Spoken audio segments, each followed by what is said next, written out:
Happy Sunday. It's your girl Maya K.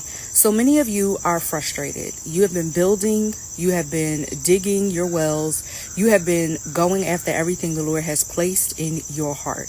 You have every idea, every dream, every vision, whatever the Lord tells you, whether it's a product, a service, a new business, a book, you move when he tells you. You don't make premature announcements. You don't force a harvest. You're in alignment.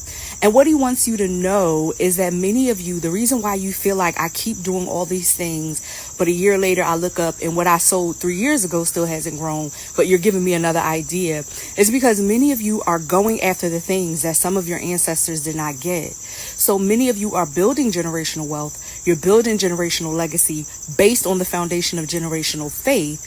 And it feels like you're stretched to capacity. You're wondering, why is this going on? Like, I'm not mad that you're giving me these great ideas, but it seems like I've been building and building for years with no harvest and no fruit, or you see very little.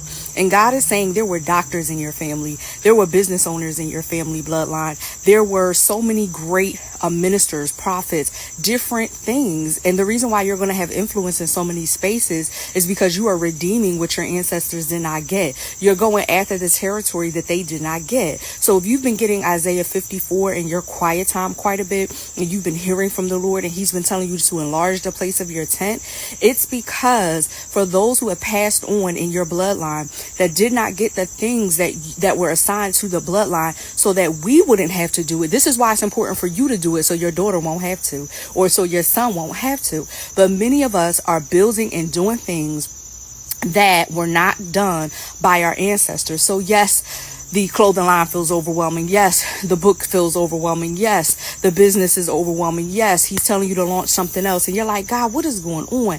And what he's saying is, just like Isaac in Genesis 26, continue to dig the wells where they may have quarreled over every well until he got to the well that he could call Rehoboth. You will continue to dig.